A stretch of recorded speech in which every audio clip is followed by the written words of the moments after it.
leading, I will never tell a sign. If she get me leading, I will never tell a sign. Questions in the Men that lose their masculinity don't get respect from women. Men don't have the ability to be like us mentally. You know what I'm saying? Like they can't be because they'll be seen as weak. You know, they won't be seen as masculine. And then those same guys that you said, like, oh, I want, those are the guys that get cheated on. Those are the guys that get cheated on. They could give their women the money, the world, all the jewels, and they get cheated on. You know, so mentally they can't have they can't be equal to us mentally because they view things differently. You know, like I said, I have like 7 brothers. I had to learn that with them because I'd be like, why does he get, and then I had to learn through life, you know. So you might think that you want a man to be equal to you as far as what you feel like mentally, but I feel like I think that if you get that, you know, you will lose the respect for him because his masculinity is going to be out the door. Can you know what I'm saying? Expectations turn into obligations, and obligations are not appreciated. Can you say that for example, you say you have a man. Would you say that you still want his nurturing side towards you? You know, like you It's still my job to nurture. No, not at all. Like you wouldn't want him to show you a soft spot or anything like that? Not at all. I'm the soft one. It's my job to be nurturing and soft because he got to go out there and get that money. So like he got to go out there and deal with all the hardships of the world. I am the natural born nurturer. That is my God-given duty. It is my job to be soft. It is my job to be nurturing. My partner, my man, I do not want to see no soft shit from him because that's going to turn me off. And the majority of women, especially women who look for the man that I look for, men that pay all the bills, take you traveling, take you shopping, don't cheat. You know how hard it is to find a man that is? It's really hard. You know what I'm saying? So my thing is, I'm the soft one. I don't need him to be soft. I got that part down. I need him to be stronger than me. My job, we're natural nurturers. That's what we're here for. We're here to procreate. We're supposed to be feminine, nurturing. Because like I said, the minute he comes, like, say if he comes in and gives you his soft side, there's no line. What if he's just like giving you his soft side all the time? You're going to be like, damn, this motherfucker won't even like toughen up, dude. Like he'll lose his masculinity in that, you know. Men will be more comfortable showing those vulnerable sides to like their brothers or their fathers or their male friends, but to their women, they absolutely have to remain in a dominant, aggressive state, or else they will just seem super, like they'll lose their masculinity and then they'll be soft. You know, those are the guys that we call soft, the guys whining, crying, you know, constantly like showing that soft side. Like, I don't know. I just feel like it's my job to be soft. They call them simps. Right. Like, and it's as my a job woman, to be you're not soft. supposed to allow your man to even get to that point. You're supposed to. So you're his other half. Like, I know women be like better half. If you were the better half, then you would be the fucking leader. You're the other half. So it's up to you to be able to read that from him. Like, he shouldn't have to come home and cry. He shouldn't have to come home and say, baby, my back hurt. He worked all day. And even if he does, he's going to have to suck up those tears. Yeah. Because at the end of the day, women, true feminine women, do not want to see their men cry. It is a big turnoff. We don't want to see that, you know, because it is a sign that his masculinity is not where it should be. And if you want a provider, protector, someone that's going to be loyal to you, and you like gotta get him before that point. You gotta get him where he like. And then my thing is, why do you want to see a soft side from a man? You're the woman. You're supposed to be the soft one. You know what I'm saying? Like, you're a beautiful. You should be the nurturing, soft one. Masculine, feminine, gender roles still are a thing. They should exist. You know, it makes the world go round and it makes our lives much better, because when women say things like equality, I don't think they think that through. Because what if they just said, boom, all right, we're all equal. Shit, we roommates then. Right. Now, what about this? What if they said only 50% of women can be models? Only 50% of women can be cosmetologists. Only 50% of men can be bricklayers. Only 50% men can be engineers. And then we are forced into those jobs that we don't want to. Like, I don't want to be building no houses, girl. Like, you know what I'm saying? Like, I don't even want to take out my trash. Like, I don't want to do any of those things. So when women bring up this whole equality thing, it's like, you're not really thinking about it like from the whole perspective. And I just feel like as women, it's our job to be the soft and the nurturing ones, because they're men. They're masculine. It's their job. And if we expect them to protect us, and it might not seem like we're in danger because of how civilized this world is, but if you are having an issue on the street with a man and a man is trying to attack you, no woman is coming to save you, girl. It's going to be a man that's going to come and be like, yo, man, don't put your hands on that woman. You know, so it's like, I feel like we owe it to the men to give them the soft and nurturing side that they really can't. They're not saying they're incapable, but they know that it will look weak. They know it will. Equality it will isn't 50-50. It's 100-100. And I tell people this all day long. If you come with your 100% and I come with mine, fuck what I bring to the table. Who house we eating at tonight? Your table or mine? So 100%, 100%. Now we talking about equality. All right, I'm the man. I'm paying all the bills. You're saving as if you're paying the bills. Now we talking about equality. So you come to me on my birthday, baby. I'm taking the bills off your hands for 3-4 months, right? You got the money to do it because you've been saving as I've been paying. So you don't got to figure out whether this glass is half full or half empty because you fucking know.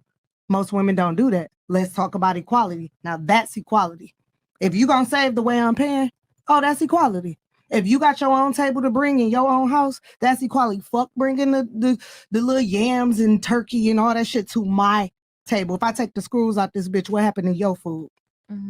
I know, and I agree with that. I feel like when it comes to that, both parties should definitely be giving it 100%. Yeah. I feel like that's just across the board, because it's never gonna work if one person is giving in more than the other. Well, but people have there's this gonna be like that 50-50 kind of narrative. It's not 50-50. Yeah, no. And I completely agree with you on that. And then kind of I'm gonna need 100. I don't need 50%. Yeah, exactly. Wait, Because you want the full energy. Go back to the chats here. I wanted to make sure that you guys get your airtime. Did you have something you want to say real quick to respond to that before I go on? Yeah, real quick. And then kind of circling back, at least me personally, I wouldn't mind my man coming home and he's like, damn, babe, like I just had a really hard day and he's telling me about it and he's starting to get emotional. I wouldn't mind that. Oh man. I'm gonna sit there. I'm not gonna lie, I'm gonna sit there and I'm gonna hold you and I'm gonna be like, okay, so let's get through this.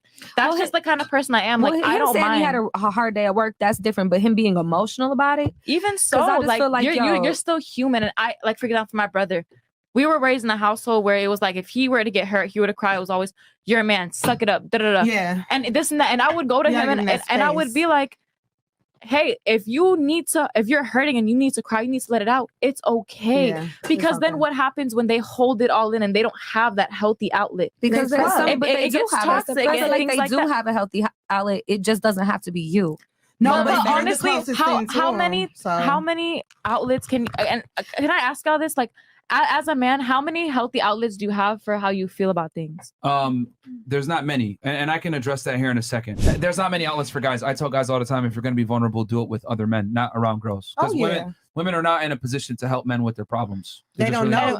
Why do you have the say problem. that? Because y'all don't know the problem. Men don't share 100%. They don't share. She's asking me. Yeah, but I just want to like fully understand from like men and women are different. We go through different problems. We go through different adversities. The problems that men experience, typically women don't experience. Yeah. And unfortunately, what I've said before is that women have sympathy, but they don't necessarily have empathy. And what I mean for that is y'all don't really know, understand, or in some cases even want to give a fuck about the male experience. I told you guys earlier how men feel about girls that post certain pictures about themselves, etc.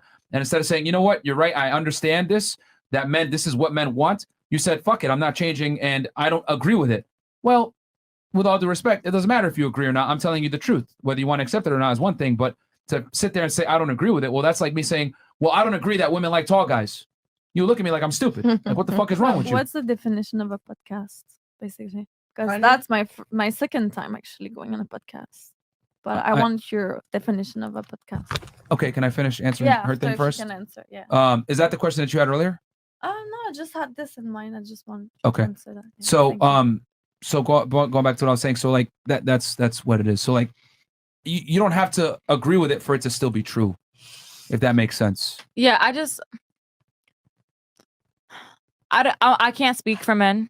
That's one other thing to answer your question fully. Go ahead. I said this earlier and I'll say it one more time for our nighttime audience, almost 9,000 of you guys in here. Sympathy and arousal cannot coexist. I'll say that again.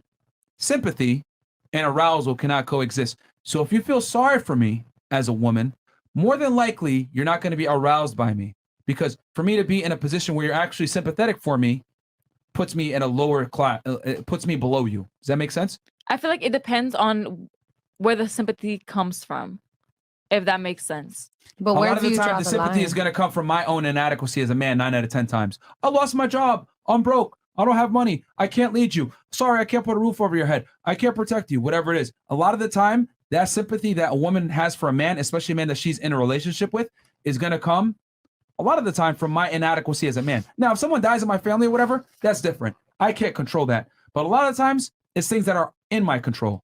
And even then, I tell guys, don't cry in front of your girl. Even in front of someone in your family dies, you go and cry in front of men that you respect and know, not in front of your girl, because you're supposed to be the rock.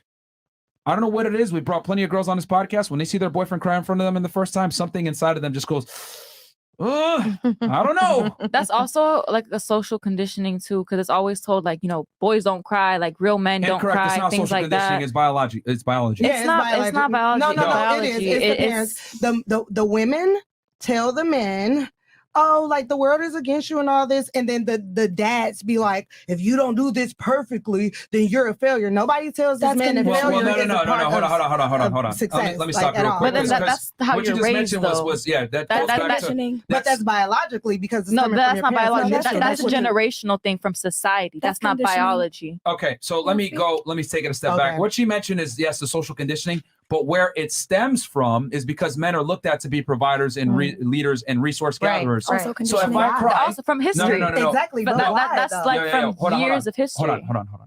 It is not With the conditioning because talk. that is how we survived for millennia.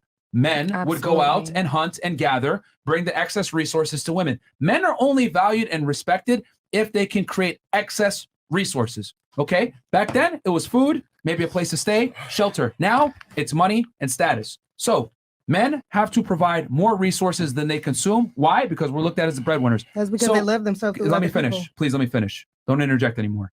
So if I go ahead, Yes. right, and I'm not able to do my duty and provide for you and have these excess resources and I cry, that's a physical manifestation of my inability to lead.